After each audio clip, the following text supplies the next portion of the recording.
Hello,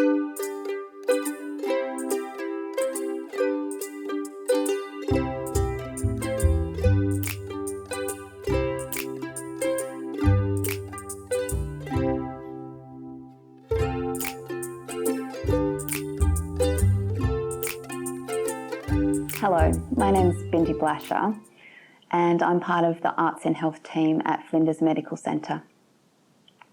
Today I'm going to lead you through a little activity which can be helpful if you're feeling a little bit anxious or worried, and it can be a good distraction from intrusive thoughts.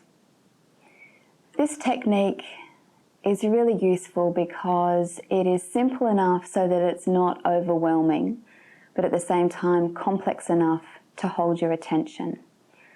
And you can choose to create a pattern which is abstract, a little bit like these ones here. Or you can create something which is a little bit more pictorial, like maybe something like this. So it's a really simple process, and all you're going to need is a fine liner and a piece of paper. I like to work on white because you get that real contrast between the black and white. But sometimes it's nice to change that up and use a coloured piece of paper. Anyway, today we're just working on the white page with a fine liner. I also like to have a little Sharpie as well, because if you're going to be colouring in larger areas, that can be useful. And also at the end you can add a little bit of colour if you choose to. None of the examples I've got here today have got that, except for right at the end, but that can be a nice addition as well. So let's get started. To start with, we need a frame or an outline, and that can be as simple as just a hand-drawn square, or you could perhaps trace around an object. I'm going to trace around my hand today to get an outline to start to decorate. So any shape is fine. You need to have it large enough so that you can put the designs inside it. So it could be an outline of a favourite object like a flower or a whale or something like that. So there I've got a shape. I'll just make it enclosed there. So once you have a shape, then you need to break it down into smaller pieces. And this is a really lovely metaphor for breaking down kind of big, overwhelming things into small, manageable chunks and feeling like you can kind of get a handle on each little bit at a time. So in this way, you can work into it in a concrete kind of design type way, or you can just go about dividing it up in any way you like, really. You can just let that sort of flow. Just vary the way you're coming into it.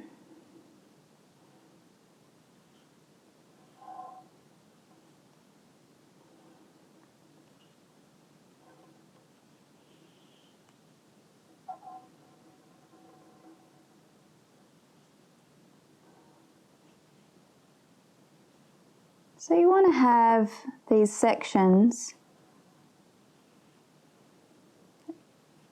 so that they're not too big, because you're going to be filling them with lots of detail.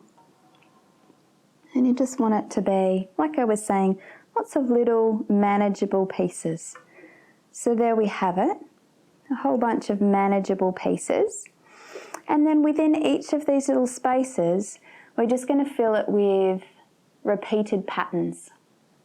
Now, you can use any patterns you like. You can just make them up if that's comfortable and lots of things come to mind. There's also a whole bunch of patterns online if you wanted to look it up, and I'll also put something up at the end of this video with a few suggestions that you can do. But just when you're starting, You don't need to try anything too fancy, and it might be good to just go with some simple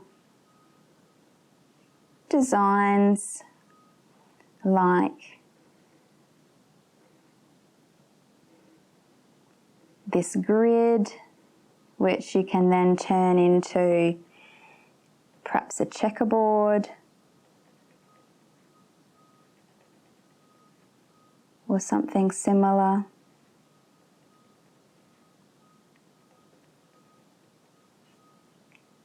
You also might like to just fill a whole section with little circles.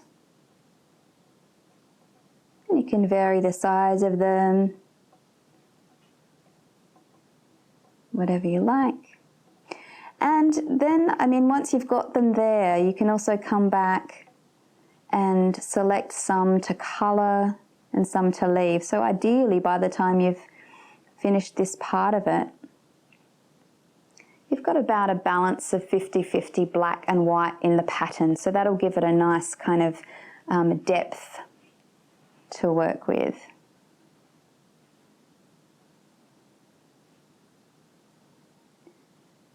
And you can just make it up as you go along. It might be that once you've done one pattern, it inspires others.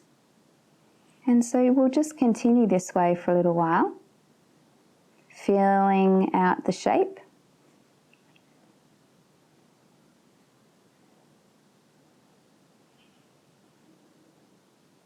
Until that whole area is a little bit more complex.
So yeah, just keep going until you feel like you've had enough. I know that it can be quite engrossing, this process. Sometimes you might need to stop and, if you're getting hand cramps or something, just have a little break. Like I said, I probably would spend a little bit longer on this, just getting a little bit more of the darker areas filled out. And then there's the option of adding colour, and you can add shading with that as well to add a little bit of dimension if you like. So that's the process. Like I said, I'm just going to put some of the suggestions for patterns up now. But I hope you've enjoyed spending some time with me here and learning how to do Zentangle. Enjoy.